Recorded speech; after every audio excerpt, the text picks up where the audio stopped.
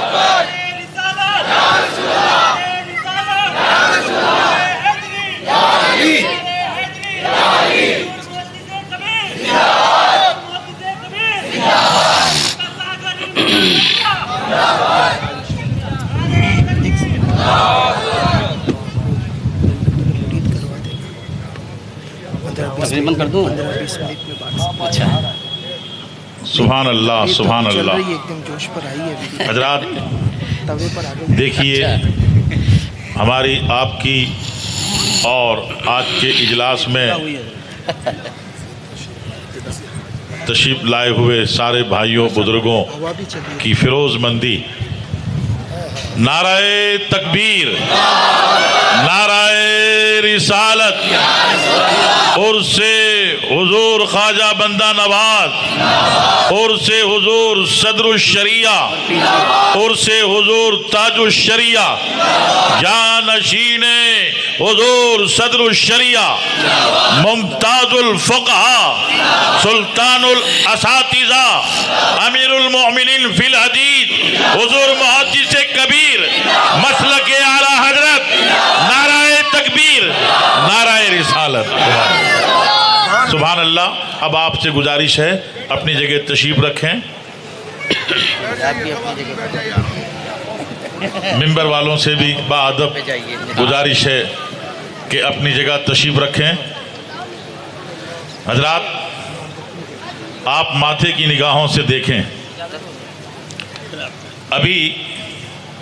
ذکر خیر ہو رہا تھا، علامہ شاہد رضا صاحب قبلہ دامہ فیضہ حضور صدر الشریعہ علیہ رحمہ کا ذکر فرما رہے تھے اور کہہ رہے تھے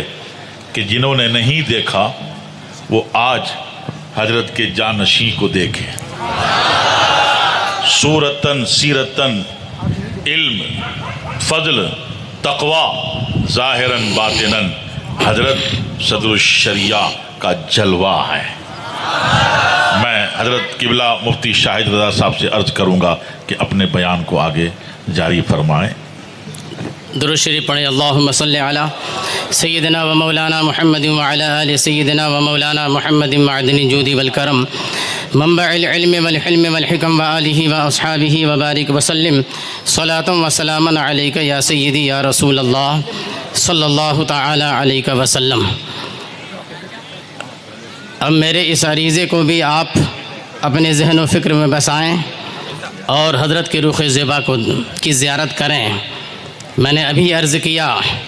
کہ ہے علامہ کی ذات پرتو تمہاری، ہیں اس وقت یہ جیسے مسلم بخاری۔ ہے علامہ کی ذات پرتو تمہاری، ہیں اس وقت یہ جیسے مسلم بخاری، دعاؤں سے تیری اے صدر شریعت، یہ بیٹا تیرا ہے بہار شریعت۔ جس طریقے سے اپنی پیدائش سے لے کر کے اپنی موت اور بعد الموت تک کے سارے مسائل آپ بہار شریعت سے پڑھ لیا کرتے ہیں، وہ سارے مسائل حضور محدث کبیر کے ایک سینے میں موجود ہیں۔ یہ بیٹا تیرا ہے بہار شریعت۔ اب اس بہار شریعت کی بہار سے اپنے اندر بہار پیدا کیجئے اور چند باتیں سماعت کر لیجئے۔ میں یہ عرض کر رہا تھا کہ حضور محدث کبیر حقیقت میں پرتو حضور صدر الشریعہ ہیں، اس لیے کہ جب حضور صدر الشریعہ کی حالات زندگی اور آپ کے علمی وقار کا جب ہم مطالعہ کرتے ہیں اور جو باتیں ان کے اکابرین نے، ان کے معاصرین نے ان کے بارے میں فرمائی ہیں، ہم یہ دیکھتے ہیں کہ اسی طرح کا تأثر، اسی طرح کی باتیں حضور محدث کبیر کے اکابرین نے اور اور آپ کے معاصرین نے آپ کے بارے میں ارشاد فرمایا، جس طریقے سے ان کا معاند و حاسد حضور صدر شریعہ کی بارگاہ میں آ کر کے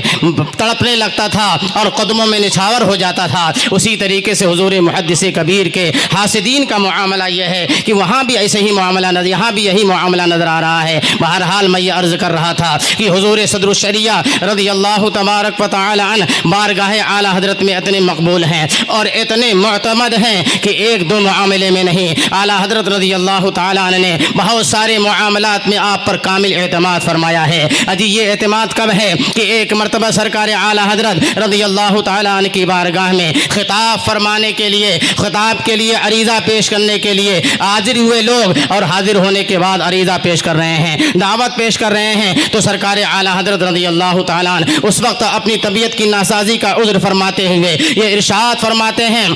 کہ میری طبیعت ناساز ہے، اس لیے میں خطاب نہیں کر سکتا، اس لیے میری جگہ پہ مولوی امجد علی کو لے جاؤ۔ پھر اس کے بعد ارشاد فرماتے ہیں مولوی امجد علی کے علاوہ ہے بھی کون جو خطاب کر سکے۔ یہ سرکار اعلی حضرت رضی اللہ تعالیٰ عنہ کا اعتماد ہے، اور صرف اتنا ہی نہیں ہے بلکہ سرکار اعلی حضرت رضی اللہ تعالیٰ عنہ ایک مرتبہ 12ویں شریف ربیع النور شریف کے موقع پر تقریر فرما رہے ہیں، اعلی حضرت کا علمی خطاب ہو رہا ہے، علم کی برسات ہو رہی ہے، اچانک درمیان خطاب ہی میں اعلیٰ حضرت رضی اللہ تعالیٰ عنہ کی طبیعت نازاز ہو جاتی ہے، سر میں کچھ درد سا محسوس ہو رہا ہے۔ سرکار اعلیٰ حضرت رضی اللہ تعالیٰ عنہ نے اپنے خطاب کو وہیں بند فرمایا، اور بند فرمانے کے بعد ارشاد فرماتے ہیں مولانا امجد علی صاحب آپ آگے آئیے، اور جو میں بیان کر رہا تھا، جس موضوع کو میں بیان کر رہا تھا، اسی موضوع کو آپ بیان فرما دیجئے، اسی موضوع کو آپ آگے بڑھائیے۔ اللہ اکبر۔ حضور سرکار اعلیٰ حضرت رضی اللہ تعالیٰ عنہ جن کا معاملہ یہ ہے کہ وادی رضا کی کوہ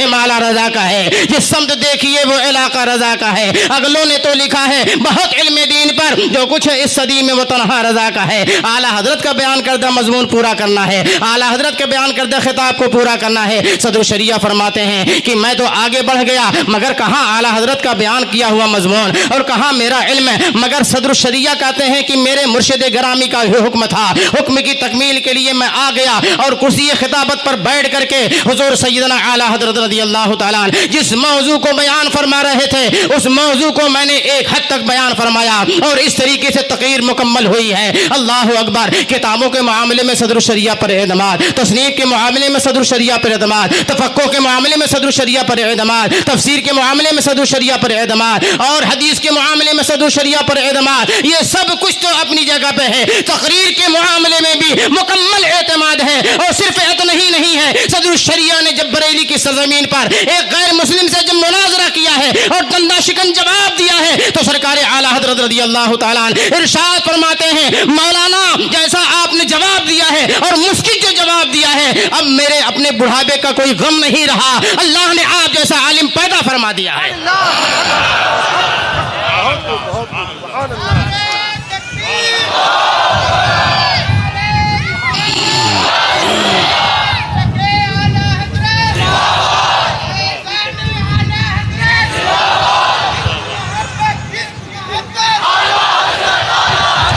یہ صدر شریعہ کا مقام ہے بارگاہ اعلیٰ حضرت میں، اور ذرا پڑھتے ہوئے صدر شریعہ کے مقام کا ذرا جائزہ لیا جائے۔ حضور محدث کبیر ہیں، بارگاہ حافظ ملت ہے۔ سن 1972 میں سرکار حافظ ملت نے الجامعۃ الاشرفیہ میں حضرت علامہ عبدالرؤوف صاحب بلیاوی علیہ الرحمہ کی جگہ پہ آپ کو طلب فرما لیا ہے، بلا لیا ہے، اور بلا لینے کے بعد حضور حافظ ملت ہی بخاری شریف کا درس دیتے تھے۔ کچھ دنوں تک معاملہ یہ رہا کہ جب حافظ ملت علیہ الرحمہ باہر کے سفر کو تشریف لے جاتے، تبلیغی اسفار کے لیے تشریف لے جاتے، تو بخاری شریف کا درس دینے کے لیے بہت سارے جید علماء کرام میں کسی اور کا انتخاب نہیں فرماتے تھے، پڑھتے ہوئے صدر شریعہ کا انتخاب ہوتا تھا، جلوہ صدر شریعہ کا انتخاب ہوتا تھا، اور حضور صدر شریعہ کے اس باکمال شاگرد، باکمال فرزند جلیل کا انتخاب فرماتے تھے۔ مگر حافظ ملت کی بارگاہ میں محدث کبیر کا ادب کا معاملہ کیا تھا؟ آپ کا علمی طور امتیاز کیا وہاں پہ تھا؟ آپ حضرت کی بارگاہ میں عرض عرض کرتے حضور میں آپ کے پڑھائے آپ کی جگہ پہ بخاری شریف کا درس تو دوں گا مگر ایک شرط ہے. کیا شرط ہے؟ شرط یہ ہے کہ جو اسباق میں آپ کی غیر موجودگی میں پڑھاؤں گا جب آپ واپس تشریف لائیں گے تو ان اسباق کا اعادہ فرما دیں گے. حافظ ملت ارشاد فرماتے ہیں مولانا مسئلہ مجھے بھی معلوم ہے کہ فاسق کے پیچھے پڑھی ہوئی نماز واجب الاعادہ ہوا کرتی ہے. فاسق کے پیچھے پڑھی ہوئی نماز واجب الاعادہ ہوا کرتی ہے. مولانا جب میں آپ کو یہاں پہ بٹھا رہا ہوں تو میں امام کسی فاسق کو نہیں بنا رہا ہوں بلکہ امام اسے بنا رہا ہوں جو ہمارے سامنے ہی امام ہے اور مستقبل میں اللہ کے رسول کی امت کا امام بن کر کے سامنے آئے گا. سبحان اللہ، سبحان اللہ، سبحان اللہ، سبحان اللہ. نعرہ رسالت، حافظ ملت، نعرہ تکبیر.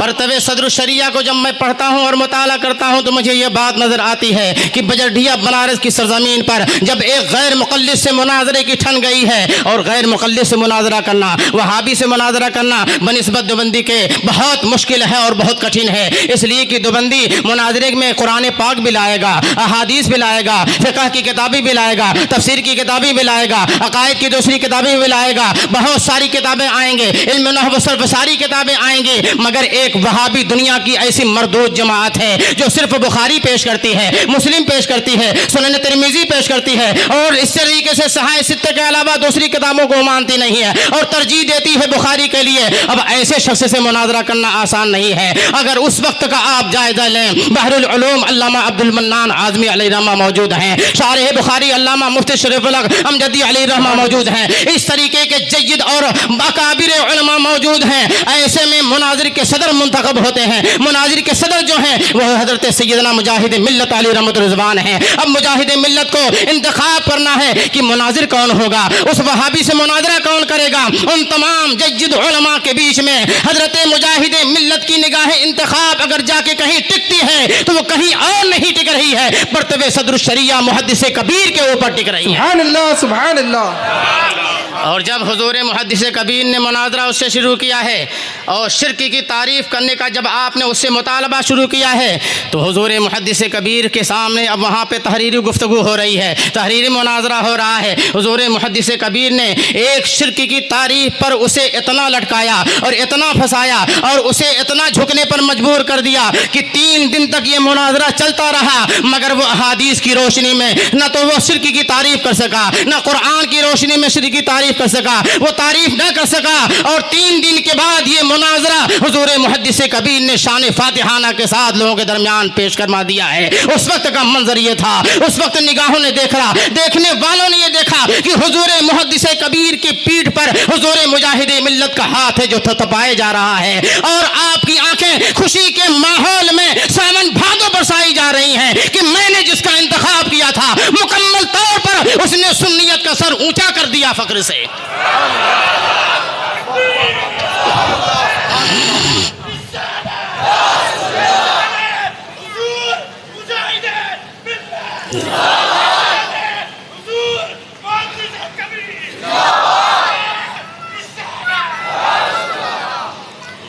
آپ یہ کہیں گے کہ ہر استاد اپنے شاگرد کی تعریف کرتا ہے. میں یہ کہوں گا کہ ہر استاد اپنے شاگرد کی تعریف نہیں کرتا ہے. میں جن کی باتیں کر رہا ہوں جھوٹ تو سائے کی طرح بھی ان کے پاس سے نہیں گزرا ہے. سرکار مفتی اعظم کو کیا سمجھتے ہو آپ؟ مجاہد ملت کو کیا سمجھتے ہو آپ؟ حافظ ملت کو کیا سمجھتے ہو آپ؟ یہ چلتی پھرتی ولایت کی تصویریں ہیں. اس لیے یہ زبان کھولتے ہیں تو وہیں کھولتے ہیں جہاں سے ان کے اوپر اشارہ ہوا کرتا ہے، جس کے تعلق سے وہیں زبان کھلتی ہے، بغیر وہ اشارے کے زبان نہیں کھولتے ہیں. آج کا استاد ہوگا جو اپنے شاگردوں کے بارے میں کچھ بھی کہہ دے، زمین سے آسمان کا قلابہ وہ ملا دے. مگر میں بات کر رہا ہوں حضور مفتی اعظم کی، میں بات کر رہا ہوں مجاہد ملت کی، میں بات کر رہا ہوں حافظ ملت کی، جنہوں نے زبان کھولی ہے تو اشارے پر کھولی ہے، الہام سے کھولی ہے، ایسے نہیں کھولی ہے۔ اور ان کا معاملہ یہ تھا کہ وہ جس طریقے سے ظاہری شکل و صورت کو دیکھتے تھے اسی طریقے سے دل کے اندر جھانک کر بھی دیکھتے تھے کہ ظاہر میں کیا ہے اور اندر کیا موجود ہے۔ تو انہوں نے ظاہر کو جو دیکھا وہ ہمارے لیے پیش فرما دیا، اور اندر انہوں نے دیکھا کہ علم کا ایک سمندر ہے جو موجیں لے رہا ہے، اور پوری زندگی تک یہ سمندر لوگوں کو سیراب کرتا رہے گا۔ اور الحمدللہ حضور محدث کبیر کی عمر مبارک آج کتنی ہے؟ آپ کے احمد آباد شریف میں شاید کوئی اس عمر کا موجود ہو، اور ہو بھی تو آپ اسے باہر نہیں دیکھیں گے، چلتا پھرتا نہیں دیکھیں گے، اسے لوگوں سے بات کرتا ہوا نہیں دیکھیں گے، مگر حضور محدث کبیر اللہ تبارک و تعالیٰ کا وہ فضل پائے ہوئے ہیں، اور اللہ کے وہ ولی ہیں کہ 91 سال کی عمر ہو چکی ہے، مگر راتوں رات وہ آپ کے ایمان کی حفاظت کا سامان کر رہے ہیں، اور دن میں طلبہ علوم نبویہ کو وہ کہیں الاشباح نظائر پڑھا رہے ہیں، کہیں بخاری شریف کا درس دے رہے ہیں، کہیں طحاوی شریف پڑھاتے ہوئے نظر آ رہے ہیں۔ فیضان حضور صدر الشریعہ، کرامت حضور حافظ ملت۔ اب آپ کو ایک ذات ان کے داہنی طرف نظر آئے گی، ایک بار نہیں دنیا نے ہزاروں بار دیکھا ہے کہ ایک ذات آپ کی داہنی طرف میں یہ اس لیے کہہ رہا ہوں کہ خدا کی قسم اعلیٰ حضرت رضی اللہ تعالیٰ عنہ اور آپ کے خانوادوں کا احترام اگر کسی نے پورے طور پر کیا ہے تو وہ صدر الشریعہ کے شہزادوں نے کیا اور آپ کے خاندان نے کیا ہے۔ ہم آپ نیچے اوپر کا خیال نہیں کر پاتے، مگر حضور محدث کبیر دائیں اور بائیں کا بھی خیال فرماتے ہیں۔ ابھی 1 سال پہلے اسی ویراول کی سرزمین پر اجلاس ہوا، جس میں جانشین حضور تاج الشریعہ، قائد ملت، اہل سنت کی آنکھوں کا تارا حضرت علامہ مفتی محمد اسد رضا خان صاحب قبلہ مدد اللہ العالی آپ تشریف فرما ہونے والے ہیں۔ ان کی تشریف آوری سے پہلے حضور محدث کبیر تشریف لا چکے ہیں اسٹیج پر، 2 کرسیاں لگی ہوئی ہیں۔ داہنی والی کرسی پر میں نے عرض کی حضور آپ یہاں تشریف رکھیں، چونکہ حضرت کا جو اسٹیج پر آنا ہوا وہ داہنی طرف سے آنا ہوا، اس لیے میں نے سوچا کہ پہلی کرسی حضرت کو بٹھا دوں، آپ بھی اب حضرت موجود تھے، اور دوسری کرسی ادھر ہے، مگر حضور محدث کبیر فرماتے ہیں نہیں میں اس پر نہیں بیٹھوں گا، یہ داہنی طرف میاں حضور بیٹھیں گے، میں ادھر بیٹھوں گا۔ اس لیے اعلیٰ حضرت کے خاندان خانوادے کو سمجھنا ہے تو صدر الشریعہ کے در کی خاک چاٹو، پھر اس کے بعد تمہارے دل دماغ روشن ہوتے جائیں گے۔ حضور تاج الشریعہ علیہ رحمت و رضوان، اللہ تبارک و تعالیٰ نے ان کی کتنی خصوصیتوں کا حامل انہیں بنایا تھا، وہ کتنے باکمال اور کتنے فیوز و برکات کے وہ مرکز و ماوا و ملجا تھے، یہ تو آنکھ والے ہی دیکھ سکتے ہیں اور بصیرت رکھنے والے ہی سمجھ سکتے ہیں۔ مگر میں آپ کو بتاؤں کہ حضور تاج الشریعہ علی رحمت و رضوان کی جوانی کا دور ہے۔ حافظ ملت علی رحمت و رضوان ایک مرتبہ، یہ بھی روایت میں بیان کر رہا ہوں استاد گرامی حضور محدث کبیر کی، کہ ایک مرتبہ حضور حافظ ملت کلکتہ کی سرزمین پر اپنے کسی مرید کے مکان کے افتتاح کے لیے تشریف لے گئے۔ حضور حافظ ملت جب کلکتہ سے واپس آئے مبارک پور، تو حضور محدث کبیر فرماتے ہیں کہ ہمارا معاملہ یہ تھا کہ جب بھی حضور حافظ ملت باہر سے تشریف لاتے، ہم آپ کی بارگاہ میں خیریت طلبی کے لیے حاضر ہوتے، مزاج پرسی کے لیے حاضر ہوتے، حضور سفر کیسا رہا اور کیا کیا معاملہ وہاں پہ ہوا، سفر میں کیا کیا باتیں ہوئیں اور کیسے کیسے معاملات آپ نے طے فرمائے، اس لیے ہم حاضر ہوتے تھے۔ فرماتے ہیں کہ حضور محدث کبیر فرماتے ہیں میں جب حافظ ملت کی بارگاہ میں حاضر ہوا، مزاج پرسی جب فرما لی آپ نے، تو اب اس کے بعد حضور حافظ ملت استاد العلماء جلالت العلم یہ ارشاد فرماتے ہیں، ہاں میں کلکتہ گیا تھا، فلاں صاحب کے مکان کے افتتاح میں گیا تھا، تھا وہاں پر بریلی شریف سے مولانا اختر رضا خان صاحب قبلہ بھی تشریف لائے تھے. جوانی کا ان کا عالم ہے مگر حافظ ملت ان کے بارے میں کیا فرماتے ہیں. مولانا اختر رضا خان صاحب بھی تشریف لائے تھے. وہ تو بزرگ ہیں, واقعی میں بزرگ ہیں. اللہ اکبر. حافظ ملت ان کی جوانی کو دیکھ رہے ہیں, شباب کا جب یہ عالم ہے تو یا اللہ, جب اللہ نے پورے طور پر آپ کو بزرگی عطا فرمائی ہے, درجہ بدرجہ جب آپ کو بلند مقام پر فائز فرمایا ہے, تو تاج الشریعہ کا مقام کیا ہوگا. تاج الشریعہ کا مقام وہی ہے جو حدیث پاک میں ذکر کیا گیا ہے کہ اولیاء کرام سے اپنی محبتوں کا رشتہ اور مضبوط کرو, ان سے اپنی نسبت کو اور زیادہ مضبوط کرو, اس لیے کہ ان کا وہ وقت آنے والا ہے کہ کل میدان محشر میں صفوں میں گھس کر کے وہ ہاتھ کو پکڑ پکڑ کر کے جنت میں داخل کریں گے. خدا کی قسم میرے آقا نعمت مرشد برحق تاج الشریعہ کو اللہ تعالیٰ نے وہ مقام عطا فرمایا ہے, اور آپ کو وہ رتبہ کل میدان محشر میں عطا فرمائے گا. صفوں میں گھس گھس کر کے تاج الشریعہ اسے جنت میں داخل کرتے ہوئے نظر آئیں گے. مگر میں یہ کہوں گا, کون کس کو جنت میں داخل کرتے ہوئے نظر آئیں گے؟ اسی کو داخل کرتے ہوئے نظر آئیں گے جو تاج الشریعہ کے اس فرمان پہ عمل کر رہا ہے. مسلک اعلیٰ حضرت پہ قائم رہو, زندگی دی گئی ہے اسی کے لیے. مسلک اعلیٰ حضرت کا نعرہ بھی اور وہابیوں سے دوستی بھی قطعی طور پر اس بات کا حقدار نہیں ہے. مسلک اعلیٰ حضرت کا نعرہ بھی اور وہابیوں کے ساتھ اٹھنا بیٹھنا بھی, ان کے ساتھ دوستیاں بھی, حتیٰ کہ ان کے وہاں اپنی لڑکیوں کو دینا اور اس کے رشتہ داریاں کرنا, خدا کی قسم ایسا شخص جو ہے وہ کسی کے رحم و کرم کا حقدار ہو ہی نہیں سکتا ہے. اس لیے تاج الشریعہ نے اپنی پوری حیات مستعار میں جو پیغام ہم کو دیا ہے وہ پیغام ہم کو یہی دیا ہے, نبی سے جو ہو بیگانہ اسے دل سے جدا کر دیں, پدر مادر برادر مال جا ان پر فدا کر دیں. اور جب یہ کام تم کر لو گے تو پھر اس کے بعد تاج الشریعہ کی غلامی میں تم بھی داخل ہوتے ہوئے کہو گے مجھے کیا فکر ہو اختر, میرے یاور ہیں وہ یاور, بلاؤں کو جو میری خود گرفتارے بلا کر دیں. تاج الشریعہ آپ ان کو کس نہج سے دیکھنا چاہ رہے ہو؟ اگر ایک مرشد کامل اور ولی کامل کی نگاہ سے دیکھو تو تاج الشریعہ کا مقام و مرتبہ کیا ہے محدث کبیر سے پوچھو, وہ بتائیں گے. اگر تاج الشریعہ کو ایک محدث کے نظریے سے دیکھنا چاہو تو تاج الشریعہ کے معاملے میں یمن کا عالم کیا کہہ رہا ہے, مصر کا عالم کیا کہہ رہا ہے, شام کا عالم کیا کہہ رہا ہے, حرمین طیبین کے علماء کیا کہہ رہے ہیں, آپ کی آنکھیں پھٹی کی پھٹی رہ جائیں گی کہ اللہ تبارک و تعالیٰ نے علم کے کس منزل علیا پر آپ کو فائز فرمایا تھا کہ ہر کوئی آپ کو اپنا امام مانتا ہوا نظر آ رہا ہے. کیا ہندوستان, کیا پاکستان, یہ تو عربی اور اردو جاننے والے علماء ہیں, مگر وہ علماء جو صرف عربی جانتے ہیں, وہ علماء جو صرف انگلش جانتے ہیں, انہوں نے ایک نظر تاج الشریعہ کو دیکھا ہے اور ایک ملاقات جب کی ہے, چند منٹ کی گفتگو کے بعد انہیں اندازہ ہو گیا کہ اللہ تبارک و تعالیٰ نے روئے زمین پر آج علماء کا کسی کو سردار بنایا ہے تو مولانا اختر رضا کو بنایا ہے. اس لیے اسے مولانا اختر رضا نہیں کہا جائے گا بلکہ اسے تاج الشریعہ کہا جائے گا. بستی بستی قریہ قریہ, بستی بستی قریہ قریہ, فیضان حضور تاج الشریعہ. حضور تاج الشریعہ رضی اللہ تعالیٰ عنہ کو تاج الشریعہ ہندوستان کے علماء نے نہیں کہا ہے,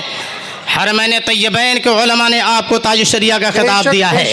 حرمین طیبین کے علماء نے آپ کو تاج الشریعہ کے لقب سے یاد فرمایا ہے, اور صرف یاد ہی نہیں فرمایا ہے, آپ کی بارگاہ میں وہ حاضر ہوتے تھے, ادب و احترام کے ساتھ اپنا عریضہ پیش کرتے تھے, حضرت اجازت حدیث عطا فرما دیں, اجازت فقہ عطا فرما دیں, اجازت تفسیر عطا فرما دیں, اجازت سلسلہ عطا فرما دیں. اس طریقے سے حضور تاج الشریعہ علیہ رحمت الرضوان نے اپنے مسلک اعلیٰ حضرت کی ترویج و اشاعت اس شاندار انداز میں فرمائی ہے. اور میرے تاج الشریعہ کا مقام یہ ہے کہ آخری وقت میں اگرچہ اللہ تبارک و تعالیٰ نے ظاہری آنکھوں سے انہیں معذور فرما دیا تھا, مگر خدا کی قسم آنکھ والا بھی وہ کام نہ کر سکا جو حضور تاج الشریعہ ایسے عالم میں کر گئے ہیں. کتنی کتابیں آپ نے اس عالم میں رقم فرمائی, کتنے مشکل سے مشکل سوالوں کا جواب حضور تاج الشریعہ نے ایسے عالم میں عطا فرمایا. میں یہ کہہ رہا ہوں تم انہیں کچھ بھی سمجھو, مگر میں یہ سمجھوں گا کہ میرے آقا نے یہ ارشاد فرمایا ہے, اتقوا فراست المؤمن فإنه ينظر بنور اللہ. تم مومن کی فراست ایمانی سے بچو, اس لیے کہ وہ اللہ کے نور سے دیکھتا ہے. ظاہری آنکھ کا وہ محتاج نہیں رہتا ہے, اس سر کی آنکھ کا وہ محتاج نہیں رہتا ہے, اس پیشانی کی آنکھ کا محتاج نہیں رہتا ہے, بلکہ اللہ نے جو اسے نور معرفت عطا فرمایا ہے, جو اسے نور علم عطا فرمایا ہے, جو اسے بصیرت روحانی عطا فرمائی ہے, وہ اس سے دیکھتا ہے. اسی بنیاد پر ایسے عالم میں بھی حضور تاج الشریعہ شریعہ سے کوئی خلاف سنت کام سرزد نہیں ہوا ہے۔ حضور قائد ملت علامہ اسد رضا خان زیدہ مجدہ یہ ارشاد فرماتے ہیں، ابا حضور کا آخر ایام میں عالم یہ تھا کہ جب آپ وضو فرما کر کے آتے اور تولیہ دینے والا اگر بائیں ہاتھ سے تولیہ دیتا تھا تو حضور تاج الشریعہ اپنے ہاتھ کو بڑھاتے نہیں تھے، ایک مرتبہ بڑھایا ہاتھ کو کھینچ لیا، دوسری مرتبہ بڑھایا ہاتھ کو کھینچ لیا، اور تنبیہ اس لیے نہیں فرماتے تھے کہ جب بار بار میں کھینچوں گا تب اس کے بعد اس کا ذہن اسے خود نوک کرے گا، میں غلطی کچھ کر رہا ہوں تبھی ہاتھ نہیں بڑھ رہا ہے، اگر زبان سے اسی وقت اصلاح فرما دے شاید کبھی بھول جائے گا، مگر جب خود آدمی اپنی غلطیوں کی اصلاح کرتا ہے ہمیشہ وہ غلطی اس کے ذہن میں محفوظ رکھتی ہے اور کبھی اسے دہراتا نہیں ہے۔ قائد ملت فرماتے ہیں آخری وقت میں عالم یہ تھا کہ آپ کے لیے تولیہ اگر کوئی بائیں ہاتھ سے بڑھاتا تھا، بائیں ہاتھ سے کوئی چیز دینا چاہتا تھا، تاج الشریعہ ہاتھ نہیں بڑھاتے تھے، لیتے نہیں تھے، یہاں تک کہ جب وہ اپنے داہنے ہاتھ کو بڑھاتا تھا تب حضور تاج الشریعہ اس سامان کو لے لیا کرتے تھے۔ کیا ہے یہ نبی کائنات صلی اللہ علیہ وسلم کی سنت مبارکہ ہے۔ میرے آقا ہر اچھا کام داہنے ہاتھ سے کیا کرتے تھے، کسی کو دیتے داہنے ہاتھ سے دیتے، کسی سے کچھ قبول فرماتے داہنے ہاتھ سے قبول فرماتے، یہاں تک کہ میرے آقا کی سنتوں میں داہنے کے بارے میں یہ ارشاد فرمایا گیا ہے حتی التنعل والترجل، یہاں تک کہ نبی کائنات صلی اللہ تعالی علیہ وسلم نالین پاک بھی پہنتے تھے تو داہنے سے پہنتے تھے اور کنگھا شریف بھی کرتے تھے تو میرے آقا داہنے سے شروع فرماتے تھے۔ اسی لیے فقہ کی کتابوں میں آپ کو یہ لکھا ہوا ملے گا کہ جب آپ کنگھا کرو تو داہنے سے کرو، یہاں تک کہ جب آپ حج و عمرہ کے بعد یا ویسے بھی اپنے سر کے بالوں کو چھلاؤ یا اس کی جو ہے وہ اس کی کٹائی کرو تو داہنے سے شروع کرو، اس لیے کہ یہ نبی کائنات کی سنت مبارکہ ہے اور میرا تاج الشریعہ آخری دم تک نبی کی ہر سنت کا پابند رہا، اس پر عامل رہا ہے۔ اس لیے مسلمانوں حضور تاج الشریعہ، حضور صدر الشریعہ اور تمام اولیاء کرام نے جو ہمیں درس دیا ہے، جو سبق دیا ہے وہ